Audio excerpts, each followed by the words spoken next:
A SBB, Sociedade Bíblica do Brasil, nos disponibilizou um importante documento sobre a origem do nome Jesus. Esse material se encontra disponível no Google com o mesmo título da matéria apresentada. É interessante ressaltar que não foi a SBB que traduziu, transliterou o nome. Nos apresenta a forma em que isso ocorreu.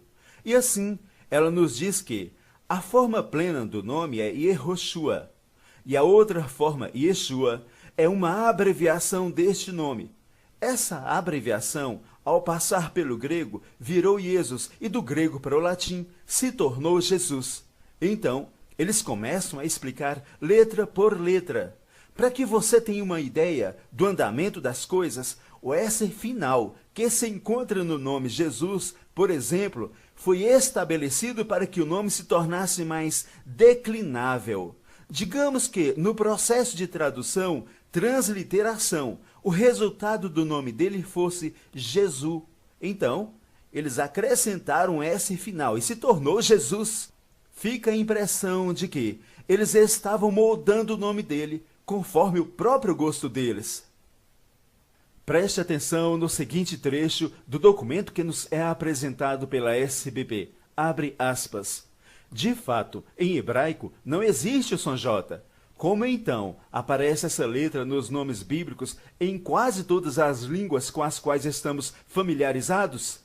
O que aconteceu foi o seguinte. Os judeus da dispersão, empenhados em traduzir as escrituras hebraicas para o grego, a Septuaginta, não encontraram nessa língua uma consoante que correspondesse ao iode do hebraico. E a solução foi recorrer à vogal grega iota, que corresponde ao nosso i.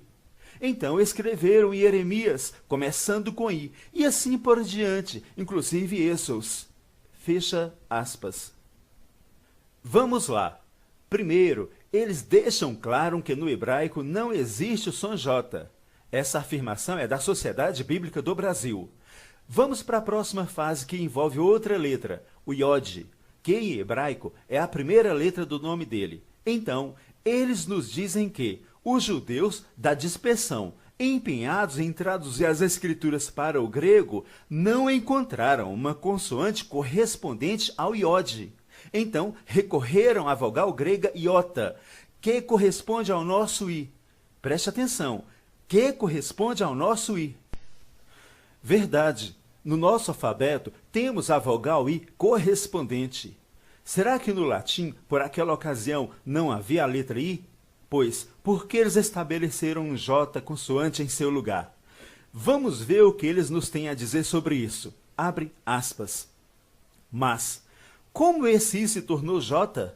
Foi através do latim, que deu origem às línguas neolatinas, entre as quais está o português. No latim, posterior à Idade Média, começou a aparecer na escrita a distinção que já existia na pronúncia entre o i vogal e o i consoante, o qual passou a ser grafado j. Fecha aspas. É interessante frisar que um i passou a ser grafado j e o outro i continuou normalmente. Portanto, no latim havia a letra i correspondente ao iota do grego, duas letras com a mesma grafia, mas com sons diferenciados. No latim, uma dessas letras continuou a ser um i, mantendo a mesma pronúncia. E a outra, que tinha o som de j, por fim, recebeu na grafia o diferencial que já havia na pronúncia. Por que eles pegaram o i que tinha o som de j? Cá para nós, de duas uma, ou esses especialistas não sabiam discernir entre o i vogal e o i consoante que tinha o som de j, ou não eram especialistas. Se por um lado, do hebraico para o grego, não encontraram uma consoante, por isso recorreram à vogal grega iota, que corresponde ao nosso i, por outro lado, do grego para o latim, eles, tendo a vogal i, fizeram o caminho inverso, rejeitaram o i e em seu lugar estabeleceram a consoante j, sem nenhuma justificativa plausível. Que maravilha de tradução! Alguns doutores em hebraico nos induzem à ideia de que o nome dele tem pouca importância. Temos então a prova de que os doutores do passado não pensavam diferente. Podemos ver que algumas letras não têm nada a ver com o nome dele. Ressaltamos a letra J inicial e o S final. Se alguém acha que isso não faz diferença, tente mudar a letra inicial e a letra final do seu nome principal. O Messias, segundo a carne, era judeu, de família judia, recebeu o nome judeu. Isso não muda nessa terra, independente da situação dos judeus frente ao Messias. Não sabemos até onde o antissemitismo nos afeta. Talvez, se ele fosse norte-americano, com o nome inglês, fosse mais bem aceito. De certo, apenas uma. O nome dele não é Jesus. O que fazer então? Voltar ao hebraico antes de toda essa confusão grego-latina.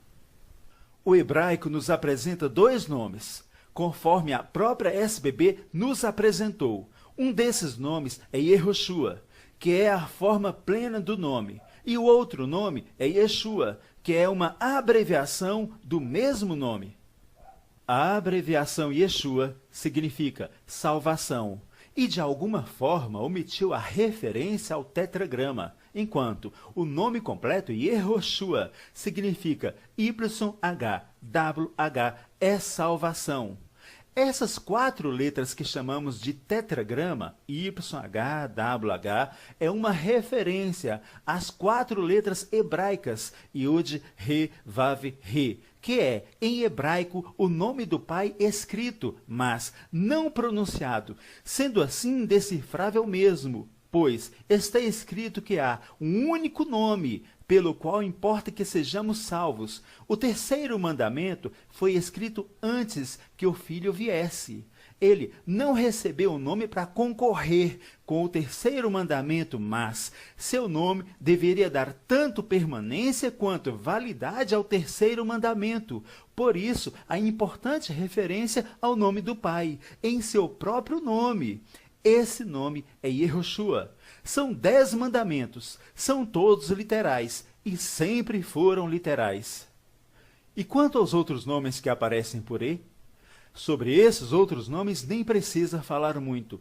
A questão séria e concreta se encontra exclusivamente entre esses 2 nomes originalmente hebraicos, Yeshua, que é uma abreviação do nome em sua plenitude, e Yehoshua.